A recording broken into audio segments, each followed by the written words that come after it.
Alright guys, now that you watched the first two videos, you are essentially going to become a super rock star, at basically pitching any editor, any publication out there. But this is the most important point, and if you have not figured this part out, you're not going to be able to pitch anybody, because without a story, nothing sells. Again, I repeat myself. Without a good story, nothing sells. So, research has shown that it is basically, science has verified that telling stories automatically changes certain parts about how we perceive anything, and it actually makes it more likely that people will buy something. Okay? So stories sell. There's no doubt about that. What doesn't work is when you tell a story that doesn't have a very specific beginning, middle, and end. No beginning, middle, or end. If your story is not very concise, clean, and does not have a beginning, middle, and an end, you cannot expect this to sell. Okay, simple as that. So the first tip that I'm going to give you guys today, get my eraser, because as you can see that this is a very big board. I have a lot of things to talk about. So what we're going to do is we're going to erase these things and kind of keep moving. The first thing we're going to talk about is your story needs to appeal to emotions and logic. I'm horrible at writing. Appeal to emotions and logic at the same time. So you have to basically combine facts with narrative. So what does that actually mean? If you're telling a story, if you're pitching your company, you're talking about all the things that you guys have done, right? You talk about like the actual hard facts. That itself is not convincing enough. What you need to talk about is how did it impact things? How did it make people feel, right? How much did you impact this community of people, and what kind of emotions did they perceive from it? Okay, so talk about feelings. Appeal to emotions. When you write sales copy or you write your pitch to a magazine, a publication, you've got to make sure that you're appealing to the senses of the editor, of the freelance journalist that you're pitching to. You've got to make sure that your story appeals to emotions, using words, keywords that are actually full of emotion, talking about things from a first person point of view. So just make sure that you're relevant, you're logical, and that you always focus and hint at the emotional aspect of your story. Okay, so point number 2. Why don't I just use a green marker? That might be better. Use metaphors. Okay? So what does using metaphors really mean? Well, anytime that you're talking about something, try to think of other similar scenarios or situations where that same thing might also be happening that people can relate to. So if you're talking about a story, let's just say you're trying to talk about joining your mastermind group, right? Okay, you could say that joining my mastermind group costs only $249 a month. That's great, right? People can understand that. Okay, it costs $249, that's a good deal.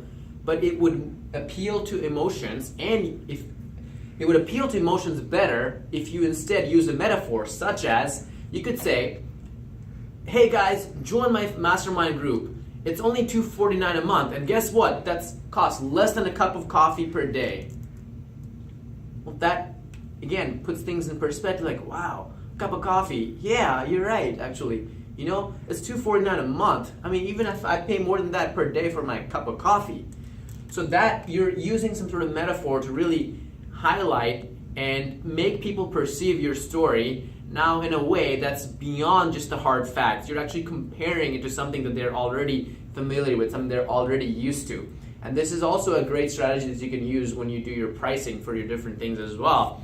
but it works really well when you're pitching to editors and freelance journalists as well, is that you can position your story and what you're doing by comparing it to other things, and just always try to use metaphors to highlight exactly what it is that you're talking about and the creative aspect of it. So point number 3 that we're going to talk about is potentially the most relevant of all these things, pun intended. Keep it relevant. Don't get off topic. That's just simple psychology. Just don't be off topic with it. Just be relevant.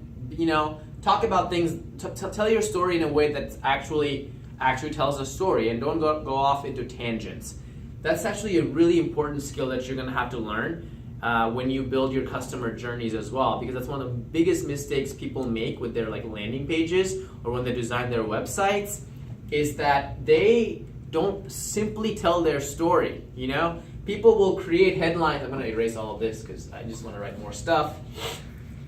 People will create all sorts of landing pages like join the movement,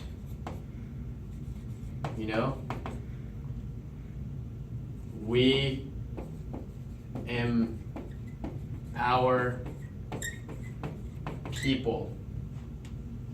What the hell does that mean? Join the movement, we empower people. But how often do you guys go to a website, get a pitch or something like that, where you see something like vague, Be relevant and be concise and clear. Just always have this clarity in whatever it is that you're trying to sell, whatever story you're trying to sell to an editor or to a journalist. So that just be really clear and tell them exactly what you're about, Instead of saying something like join the movement, we empower people, just say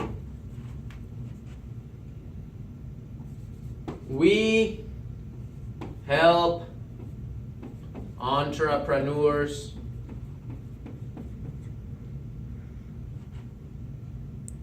kickstart their business.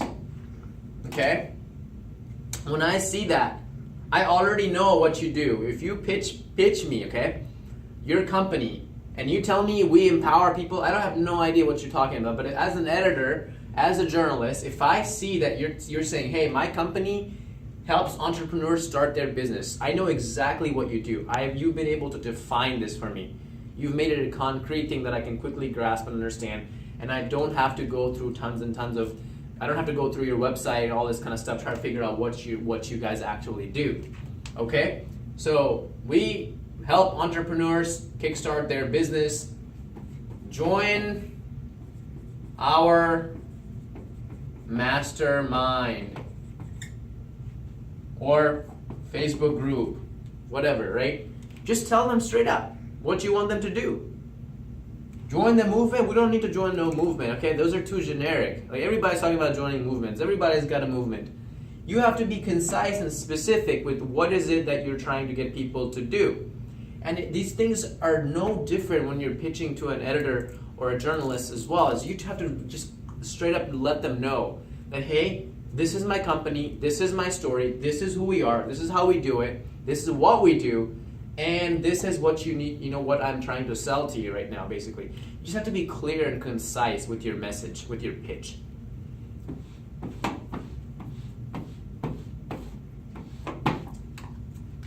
Some common mistakes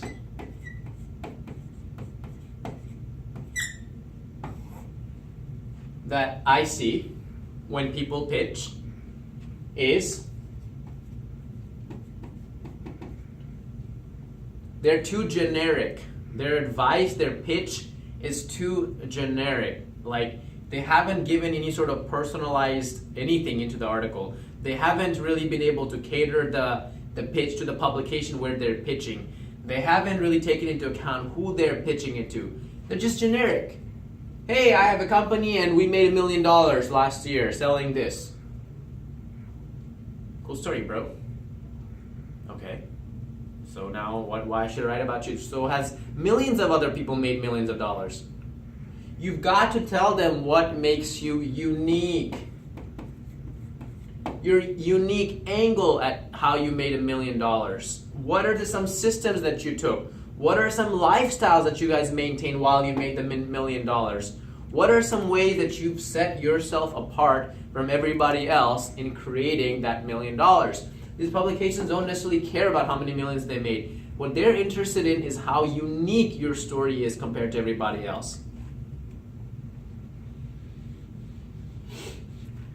I should really write the word not in front of these words. Not.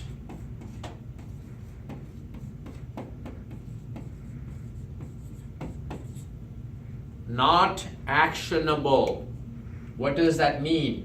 When someone reads your story, there's got to be some actionable lessons to be learned in your story. If your story is just kind of newsworthy, just like news of what you did, most of the time, most editors and freelance journalists won't care for that. Sure, if you want to do a news type of thing, you just want to talk about how much money you made, what you guys, great, send a press release, by all means. But if you want to get editorial mentions in publications where you're actually reaching out to an actual writer to a publication like myself, and you want me to cover you in my article that I write every day, and I come up with the content, and I come up with everything, you're going to have to do a better job than just telling me about your company.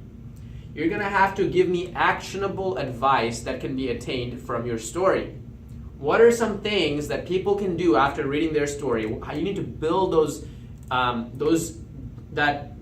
the word I'm looking for? That advice within your pitch. So that when I read your pitch, I already know, oh wow, these guys made $1 million. They did it by selling bow ties. And guess what? The CEO of this company is only 13 years old. Wow, what an amazing story. So then you can highlight, well, how did a 13-year-old make $1 million selling bow ties? How did he do it? What was his home life like? How did he manage business and school at the same time? How did he go to, how did he know how to scale it? Who did he get help from? How did he start the whole idea? Who were his mentors? All of these things are educational, right? And they're actionable. People can read that article then and say, you know what? I have a 13-year-old kid and he's spending all of his time playing video games. Wouldn't he want to read this article and start his own company as well, selling lemonade, selling balloons, selling Sharpies, Doritos at school, anything really, right? It's actionable. So actionable stuff, you need to put that within your pitch. It needs to come within your pitch so that when a reader or when an editor or a freelance journalist is considering publishing your story or giving you a chance to really write up the full draft of it, he already knows, he can already see that, hey, these are things that are going to be actionable advice coming in this article. You need to have actionable advice.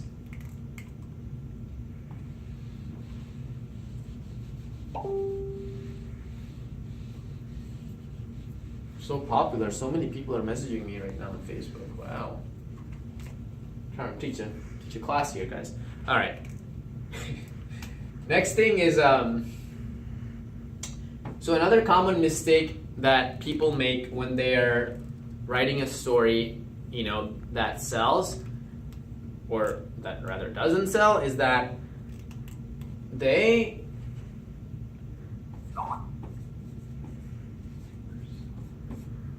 oversell themselves in some cases. Okay? And what is overselling? They come off too salesy in their story.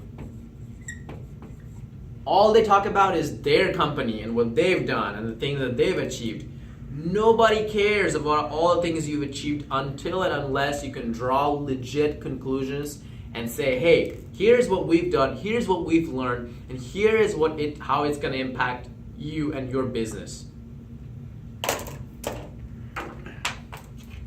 Water break.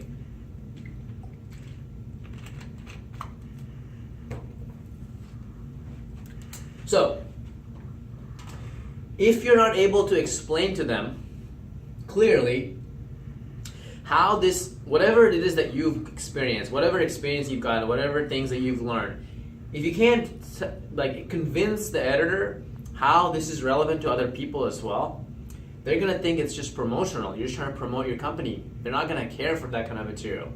They want to know things that you've experienced. Yes, they do want to know about you, but they want to also learn. They want you to put in there, how did this impact other people? Do not be generic with this kind of stuff. Just really go in depth with your advice to people. When you talk about actionable advice within your articles, really break it down as if you're trying to teach somebody how to replicate that business. Just go in depth and give away everything. And then you will have really solid stories. That's really all I'm going to have for you guys today, and hopefully I will catch you guys in the next video. Thank you guys.